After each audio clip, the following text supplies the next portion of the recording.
Hello everyone, in this video I'll be showing you an Eldritch Knight Fighter Archer build guide in Baldur's Gate 3. Now this is an interesting build because it's able to apply a bunch of different conditions from range. So this is good for crowd control, damage, and a whole lot of other things. We'll be going through the full build and the very unique gear that we got to make this work with. So we're going to be going with the Fighter to start off. The Fighter has just a really good start. Now we will dip one single level at the very end, which I'll get into.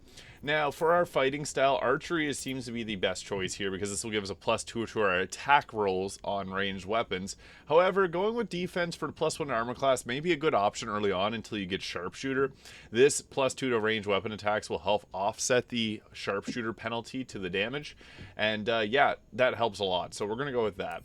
As for our ability scores, we're going to be mostly dexterity focused. So we want to take our dexterity up to as high as possible.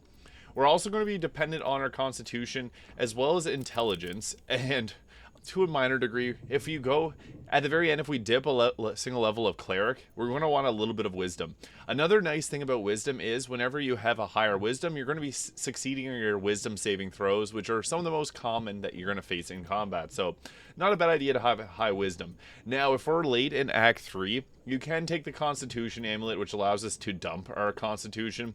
And we're mostly going to be using dexterity-based weapons in this build, so you can dump your strength as well, but alternatively, we can use strength potions if you want to go with a strength weapon. So we're going to take our constitution down and put our wisdom up a little bit just for the purposes of this, just because we're going to want to be able to really amp up our damage that we deal with, both our intelligence and wisdom. So something like this looks good. It may seem a little bit odd, but it'll make sense as we get through the build. So as we proceed, we're going to be adding in some very unique items that make this build apply a bunch of statuses and can completely shut down the combat. So level 2, we get ourselves the good old-fashioned action surge, get a bonus action. It's always good. Now, for our subclass, we're going to go with the Eldritch Knight, and this gives us some incantations. So for our incantations, we want Ray of Frost. This may seem a little bit weird for a something to take, but it'll make sense when I go through this build. This deals cold damage, and we have some benefits from cold damage. Shocking Grasp is another nice one if you want to stop a target from taking reactions, and Bone Chill will stop a target from healing. So these are nice because we're going to be up in close range sometimes, and having the ability to shut down reactions is always useful. Minor Illusion is another good one, especially if you want to do like a lone wolf build. This works great. And then Mage Hand's also another nice one because you could throw water bottles to get a little bit extra damage in your cold spells. Now Shield is just by far one of the best spells that we can take, so I would highly recommend taking this just because it's going to give us a +5 to armor class as a reaction. And Magic Missile is another really great one. We can go with Thunder Wave because the pushback from this can be really nice, but I think Magic Missile for the guaranteed force damage is great, and it'll come into play here with the encrusted with frost that we're going to be applying, because whenever we do that, it'll give them a vulnerability to force damage, so we can hit them with a Magic Missile for increased damage. As for our expended spell slot, we can take something fun like Find Familiar, which is really great early on. Another good one is the Expeditious Retreat, which gives us dash immediately and is a bonus action at the end of each of your turns. This is a concentration, but it's pretty nice to have. So we can go with something like that. If you're going early on, this can allow you to use the dash boots that'll give you the lightning charges, so that's a really great option too. Grease is nice too for setting up the difficult terrain. Long Strider for +3 meters movement speed is nice as well. I'm going to take Find Familiar, but you can go with any one of the ones that I mentioned there. So that's what we're going to go with for our level 3. And this build starts to get pretty crazy. So I'll show you the way. And some items that we can take early on. You can even add in the Luminous Armor early in the Act 1. Now for our next spell, I think that Thunder Wave is great. Chromatic Orb's good, but I'd rather that on a caster that can upcast it versus just Thunder Wave with a... It's good for a pushback, which, since we're not a Battle Master fighter, it's nice to have a pushback attack. Now, for our ability score, I think it's best to go with an improvement to Dexterity. Ideally, you'll use the Hag's Hair to take Dexterity up to 20, and then we can use future ability score improvements on different stats. Now, the reason I didn't take Sharpshooter there is because you can take Sharpshooter, but early on in the game, you're going to have a lower hit chance, and increasing your Dexterity will help out with mitigating that. Now, level 5, we get a big spike with the extra attack. So, every class gets that level 5 spike, and that's it for us. So at level 6, then we can take Sharpshooter, as this will give us a -5 to our attack rolls, but +10 to damage, which is huge. And we don't get penalty from low ground. So that's really nice. And at level 7, we get ourselves a war magic. You own the magic in your body. After you cast a cantrip, you can make a weapon attack as a bonus action. That's really good. If we take the war cleric, we do get bonus action attacks. But hey, this is pretty interesting because this gives us the ability to do a cantrip and then get a bonus action attack. So for our next leveled spell, I'm a huge fan of darkness. Now, not everyone's going to like this spell because it may not work with your team. Scorching Ray is fun, but I don't think it works with this build. We have a +3 to our intelligence checks. And I just don't think that's enough to be worthwhile using something like this over our bow attacks. Arcane Lock can have some interesting effects, and Gust of Wind gives us a bit of a pushback and creates off balance so we can knock people prone. So I think that these two are pretty decent to take. We're really not going to be focusing too heavily on those spells, so that's just there for, I guess, a bit of extra utility. But at our next level, we do get options that are really great. Like, Hold Person's great, but +3, not awesome. However, we do get something later on that gives us advantage on our gives us advantage on the enemy's saving throw. So that can be somewhat useful later on. I just think that Misty Step is so useful, especially as an archer. Being able to Misty Step up onto high ground and then shoot down at people is really nice. As for our next feat, and this is where things get kind of funky, because we could go with something like another ability to score improvement. Even something like the mobile perk is pretty decent, so we could take this, and this allows you to increase our movement speed, doesn't slow you down when you dash, and we won't provoke opportunity attacks. There's also the athlete perk, which allows us to, when we're prone, we use only 1.5 meters of movement speed to get back up, and our jump distance increases. Now, ideally, we do an ability improvement, take our intelligence or something up, but since we don't really got that option, I'm going to go with this to flatten out our dexterity. If you use the Hag's Hair, I would take Alert, because +5 to initiative is really great. I just use my Hag's Hair on a different stat, but +1 to dexterity, really nice. Get a bit of extra jumping distance, too. Now, at level 9, we get Indomitable. Whenever we fail a saving throw, we can use the new result instead, so we're just more likely to succeed on saving throws, so that's awesome. Now, at level 10, we get the Eldritch Strike. So, when you hit a creature with a weapon attack, it has disadvantage on its next saving throw against a spell you cast before the end of your next turn. So, that's where that Hold Person can come in handy. We can also take Bone Chill, because in Act 3, we're going to want this to shut down healing on some targets. And then for our spell here, we can go with, like, anything now will have a higher chance of succeeding, so we can even go with Scorching Ray, and then if you want, you can replace one of your spells here that we've taken, and we can go something different. But yeah, that is a nice thing about this build. At level 11, though, we get our improved extra attack, and we can take one more spell here. We could have taken the Hold Person, as I mentioned, but it's not super necessary. Shatter can be a decent one. Even Melf's Acid Arrow, maybe just for something. We're not going to be using our spells as much as we'll be doing other things with this build. Now, at max level here, I think it's best to add in the Cleric, because we can take the War Domain Cleric, which will give us an extra bonus action attack, 3 of them. And that's really nice, just to overall increase our damage. We also get Sacred Flame and the Guidance and Resistance cantrips. You can also take Produce Flame if you'd like. And for our prepared spells, I think it's best to go with Create Water, because we can actually use this very well to synergize with other builds. Healing Word for a bonus action heal. If you have a teammate that went down, you can use this to pick them back up. This is almost like a free rally, like the rally from the Battlemaster fighter, so that's another option. And then Sanctuary can be decent, or Guiding Bolt. Sanctuary is kind of like a panic button, so we'll take that as a bonus action. Now, as we go through our gear, this is where the build really does come together. So, this is dexterity based. We have a nice 24 armor class. We got 2 weapons here. We could have taken the dual wielder perk. That is another option that we could have went with. But I went with these 2, the Knife of the Underbound King and the Rhapsody, because this will give us a +1 to attack rolls, damage, and spell save DC for every foe we slay, which will give us a higher spell save DC, which is always great.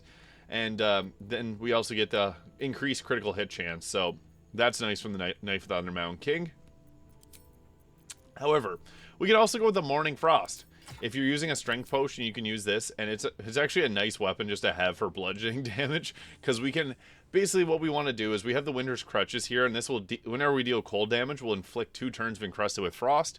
As we spread that around to targets, then eventually they will get frozen, which gives them a weakness to bludgeoning damage. So that'll also include thunder damage, so from Shatter, and also will include the damage from our force, from our magic missile. So nice little extra synergy there. I like the Armor of Agility for increasing our dexterity, adding our dexterity modifier to armor class. So we got a nice 17 armor plus 5 from dexterity. And we could also go with a shield if we go with like the staff version of this build. So that is an option there to give us a nice 27 armor class.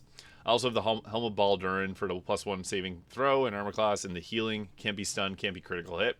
That just gives us a lot of survivability. Cloak Protection too is pretty nice, but we could go with something like the Thunder Skin. Whenever a creature with Reverberation deals damage to the target, they must succeed a Constitution saving throw or become dazed, which then if we had Hold Person, we would have it with a higher chance of success. I'm also using the Boots of Stormy Clamor. When the wearer deals a condition upon a hostile creature, it inflicts 2 turns of Reverberation. Now, this pairs really well with the Illithid ability, the ability Drain. So whenever you get the ability Drain there, we're going to be attacking and reducing dexterity, which will reduce dexterity saving throws, and that is, reduces the target's dexterity, meaning they get a lower armor class. And that pairs well with everything we got going on. So that also counts as a condition for the Reverberation. This gives us Encrusted Frost, which also counts for Reverberation. And then also the Coruscation Ring, which whenever the wearer deals spell damage while illuminated, when we have this, which illuminates us, they inflict radiating orbs on the target for 2 turns. So 2 turns, 2 stacks. Everything here all synergized together. I also like the Killer Sweetheart for a critical hit. Amulet of Greater Health for Constitution. It gives us 147 health, which is just a ton of health to work with. And then the Gaunter Mail will also give us Celestial Haste, which is a haste without lethargy at the end. But hey, early on in the game, we want to be using the Titan String Bow. This is early on through Act 1, 2. Take this. This is just, you can even use it in Act 3.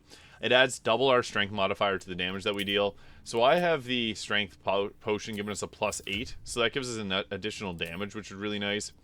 So with this, we would normally deal, our attack rolls would be pretty decent, but what we can also do is we can add in the Titan String Bow, and then with this, it gives us a little bit further damage. So very, very nice. Dexterity +5, and I guess I picked the wrong one, my bad. There it is. Dexterity +5, strength +8. So can give us quite a bit of damage, which is really nice to have. And yeah, I just prefer the Gaunter Mail once we get to Act 3. So typically, how we'd want to go about combat, you can throw down Blindness if you want, Darkness if you'd like. Create Water is a nice spell just to start with, and you can upcast it to get more targets wet. Now, with Create Water, it's going to apply the wet condition. We do need one other item. We need the Drake Throat Glaive. This is in Act 2. This has the Draconic Elemental Weapon. So basically what we want to do is, you want to take your character, and you want to pull out and do like a... Not that. We want to do a ranged weapon attack. So once you do that, it's going to pull out your bow. And then you can switch to the character that has the glaive here. And then they're going to use the cold weapon here. And this will apply to us. So this gives us our weapon the freezing condition there. So as you can see now, we got this with ice on it. So that's awesome. We got a nice little extra damage from that. So it does show it there. Perfect. So basically what we want to be doing, we do got the Ray of Frost from both the staff, and the staff will actually give us a bit more cold damage. But how we want to approach combat, you can Misty Step to get into good positioning, or use your things like Force Tunnel. Now we want to be using a weapon attack here, and then we also want to be using, if I can find them, we have the Arrow of Many Targets. So there it is. That will also deal additional cold damage, which is nice. So I'm just trying to get this to work properly. So there's the Arrow of Many Targets. You can target someone with this, and then I don't know if it's going to spread to everyone, but we'll just try it there. And that deals ice damage, and then they have multiple weaknesses there. So they have Encrusted with Frost, Stricken with Eldritch Inertia, and Steeped in Bliss from the item that I'm wearing. But the Encrusted with Frost is the big one. So basically what you want to do is you want to attack with the bow and apply the we missed. Apply the freezing, so that gives them the Guiding Bolt, multiple conditions, and Reverberation. So the Boots of Stormy Clamor doesn't list it there for whatever reason, but that is a big bonus to this. Okay, I'll just attack from a little bit further away. Basically, whenever we attack, we're going to be applying the Encrusted with Frost, and then Stricken with Inertia, and then Guiding Bolt. And then also it has the Ability Drain and Reverberation on there too, so I'm not sure why it's not showing it. But for some reason this ring's not working too. We can also just swap that out to give ourselves plus 28 armor class. There's a few other ones that work well, like the ring that gives you the freedom to move around, and also the Ice Burst ring, wherever it is, Snow Burst ring. So whenever we deal cold damage, we create a little ring of ice around them. So what's nice about that is we can further set up our attack. So you can see there's now ice on the ground, so people will be slipping and falling down whenever that happens. But yeah, as you can see, Halsin just fell down because of that. So difficult terrain and all that on top of it, and then they become weak to your our crowd control. So if we would have taken, I should have taken our instead of Misty Step, I should have taken Hold Person, because that's another really nice spell that can give you some extra damage. And yeah, this build is all about starting with that Celestial Haste, getting your extra frost damage in, and then just focusing on blasting with it. So Ray of Frost is awesome because it can literally make everyone trip, like you can see there. And then you can just attack with the arrow many targets. Even like some of the spells, like creating an acid surface, will reduce armor class, so if you're missing your attacks, you can go with that.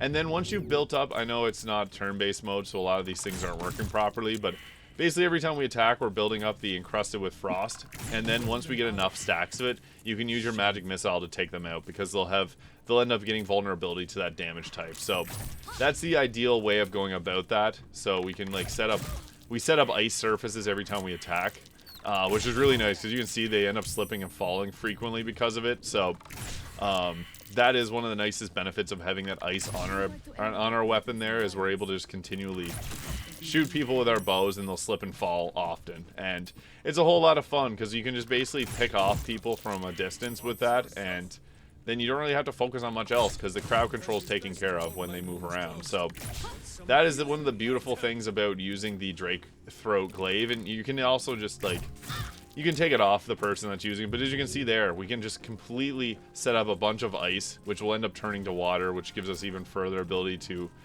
build up that ice build. So this build is pretty powerful. And then we also get the Bolt of Celestial Light too, which is another weapon attack that we can get that just continues to set up a bunch of different statuses on the target. So there it is. This build is extremely powerful, the Eldritch Archer in Baldur's Gate 3. Let me know your thoughts in the comments below. Thank you so much for watching, and I'll see you all in the next video.